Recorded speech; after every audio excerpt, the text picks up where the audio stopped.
तो ये सर्दियों की सुबह सुबह की वीडियो है। सर्दियों में छत की धूप बड़ी प्यारी लगती है। अल्हम्दुलिल्लाह शादी बहुत अच्छे से हो गई। तो अब मैं आ गई हूँ अपनी दादी के घर। तो हम सुबह ही अम्मा के घर आ गए थे क्योंकि आज है वीकेंड, और वीकेंड में ही मेरी कज़िन्स लुबना और मैमूना अपने मायके आती थी। तो मैंने सोचा कि मैं ज़्यादा से ज़्यादा उनके साथ टाइम स्पेंड करूँ, इसके लिए मैं जल्दी आ गई। और जब भी मैं गाँव आती हूँ तो चची हर बार मुझसे पूछती हैं कि क्या खाओगी। मेरी एक ही फरमाइश होती है कि मैं बेसन की रोटी और देसी घी और चटनी के साथ, बस यही मेरा फेवरेट फूड है। तो चच्ची ने मेरे लिए वही बनाया है और माशाल्लाह ये इतना टेस्टी होता है, और इसको खाने के बाद मैं एकदम कंटेंट फील करती हूँ। दिखने में इसमें कुछ खास एफर्ट होता नहीं है, लेकिन दुबई में मैंने इतनी कोशिश की पर ये टेस्ट और ये फ्लेवर आता ही नहीं। हर चीज़ मैं वही यूज़ करती हूँ, लेकिन शायद चूल्हे का डिफरेंस है। एनीवेज, फवाज को भी ये बहुत ज़्यादा पसंद है, और फवाज तो इसको इंडियन पिज़्ज़ा बोलते हैं, which is really very tasty. खैर, आज एक स्पेशल डे है। आज हमारे गांव में मेला है। मुझे नहीं पता इसके पीछे रीज़न क्या है, but I take it as an event. एक फेस्टिवल की तरह होता है ये। पूरे साल लोग इसका इंतज़ार करते हैं। तो इस साल काफ़ी कन्फ्यूजन थी, ये मेला होगा या नहीं होगा। तो फाइनली इस साल ये मेला हो रहा है। हर साल हम लोग सिर्फ फ़ोन पर सुनते थे कि मेला ऐसा होता है वैसा होता है। तो आफ्टर 20 ईयर्स, मैं शायद बचपन में मैंने एक बार ये मेला अटेंड किया था। पूरे 20 साल के बाद मुझे अभी नौबत आई है अटेंड करने की। तो मैं भी बहुत खुश हूँ कि एटलीस्ट मेरे बच्चों को मैं ये दिखा पाई हूँ। तो ये गांव के लोग नहीं हैं, ये कहीं बाहर के लोग हैं जो अपनी छोटे मोटे बिजनेस अपना लेकर यहाँ पे स्टॉल लगाते हैं। उनकी भी अच्छी इनकम हो जाती है। इस मेले में झूले और राइड्स भी थी। आरिस फवाज तो सारा दिन झूले और राइड्स में बिजी थे। बच्चे बहुत एंजॉय करते क्योंकि वो लोग first time cash transaction independently कर रहे थे। मेले में एक अच्छी बात ये होती है कि आपको किसी से पैसे मांगना ही नहीं पड़ता। सारे रिश्तेदार जो आपसे, आपके फैमिली मेम्बर्स जो भी आपसे बड़े होंगे, वो आपको खुद से पैसे देते हैं। तो फवाज के पास बहुत सारे पैसे इकट्ठे हो गए थे। इनफैक्ट मेरे पास भी, क्योंकि मुझे भी चच्ची ने, अम्मा ने और पुप्पी लोगों ने, खाला लोगों ने पैसे दिए थे। तो it was a very happening moment. ऐसा लग रहा था मैं फिर वापस अपने बचपन में चली गई हूँ, और जिससे हमने बचपन में ये मेला अटेंड किया था, एग्जैक्टली सेम फीलिंग आ रही थी। और फवाज ने ये कीचेन अपने डैडी के लिए बनवाया था और मेरे लिए एक रिंग ली थी। सारा दिन आरिस फवाज शॉपिंग करते रहे मेले में। कभी गन, कभी कीचेन, कभी रिंग्स, कभी ज्वेलरी। इन्हीं चीज़ों में ये लोग बहुत खुश थे। और हाँ, फूड स्टॉल्स भी होते हैं, लेकिन मुझे खाना ही बाहर का सूट नहीं हो रहा था, तो मैंने नहीं खाया। लेकिन काफ़ी ऑप्शंस थे। मोमोज थे, पानी पूरी थी, चाट था। तो it was like a very big mela. और ये मेले के नेक्स्ट डे का क्लिप है। मेला टोटल 3 दिन तक रहता है। आज शायद मेले का लास्ट डे, और आज ही आरिज और अलीशा को भी वापस जाना है। तो बच्चे अपने सारे टॉयज़ लेके शेयर कर रहे थे और बहुत ही एक्साइटेड थे। कोई कैमरा लेके आया था, तो कोई गन लेके आया था, किसी ने पर्स लिया था। तो बस आरिज और फवाज ने सेम टाइप की गन ली थी। आरिज को जाना है तो he is packing his stuff. और कल मेले में आरिज ने शायद मोमोज खा लिए, विच वॉज नॉट गुड। तो उसके बाद रात भर आरिज की तबीयत भी ख़राब थी। स्ट्रीट फूड हमेशा अवॉइड करना चाहिए, क्योंकि जब भी इसे खाओ तो पेट ख़राब ही हो जाता है। और आरिज को तो इतनी वॉमिटिंग हो रही थी, फीवर भी आ गया था। खैर, आज इन लोग को ट्रैवल करना था, तो मेन चैलेंज ये था कि उन्हें फ़्लाइट में प्रॉब्लम ना हो। तो आज आरिज अपनी नानी के घर जा रहे हैं। आरिज, अलीशा और भाभी चले जाएंगे। फवाज थोड़ा सा उनका मूड ऑफ है, लेकिन anyways Fawaz has other cousins to play with them.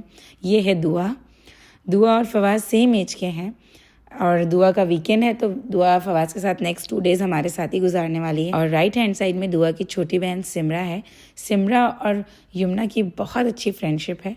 Yamuna बहुत खेलती है सिमरा के साथ। गांव में दिन का पता ही नहीं चलता, रोज़ कोई ना कोई मिलने आता है या हम किसी ना किसी से मिलने जाते हैं। तो भाभी की फ़्लाइट 3 बजे की है कानपुर एयरपोर्ट से, और ये सब रेडी हो गए हैं।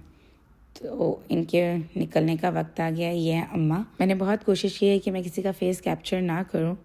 एनीवेज, ये है हसनैन मेरा कज़िन है, और फिर वो है अशरफ भी मेरा कज़िन है। अभी तो मेरे कज़िन धीरे धीरे बड़े हो रहे हैं। जिस वक्त इन लोगों की शादियाँ शुरू होंगी, मुझे लगता है मैं साल में कई बार आऊँगी, तब जाके मैं इन लोगों की शादियाँ अटेंड कर पाऊँगी। माशाल्लाह हमारी बहुत बड़ी फैमिली है। तो अली अहमद रेडी हो गए हैं।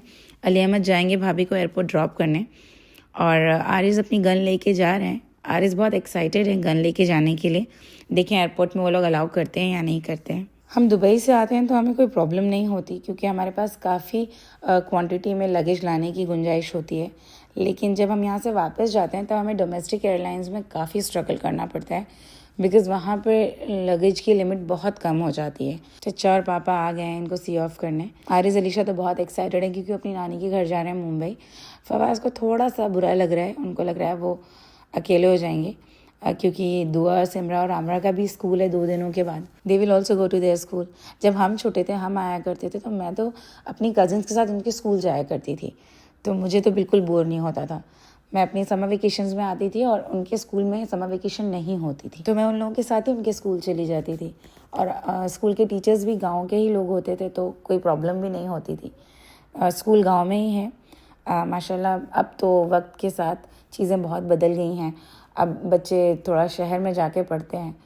हमारे टाइम पे मतलब मेरी कज़न्स गांव में जो स्कूल था वहीं जाते थे, और अब ये दुआ, सिमरा लोग तो सीबीएसई में हैं, कोई आईसीएसई बोर्ड में है, तो माशाल्लाह इनके स्कूल तो गांव से थोड़ा दूर है, तो इनके लिए, फवाज़ के लिए तो ये पॉसिबल नहीं है। और यहाँ पे विंटर वेकेशन भी बहुत अलग डेट्स पर होती है। जैसे बाकी जगहों पर आप देखेंगे तो क्रिसमस के टाइम पर 10 डेज़ की विंटर वेकेशन मिलती है, बट यूपी में इतना वेदर चिल्ड हो जाता है कि जब बहुत ज़्यादा एक्सट्रीम ठंड होती है तब वो लोग विंटर वेकेशन देते हैं। तो जनवरी में मोस्टली इन लोगों को विंटर वेकेशन मिलेगी, जब टेम्परेचर बहुत ज़्यादा लो हो जाएगा।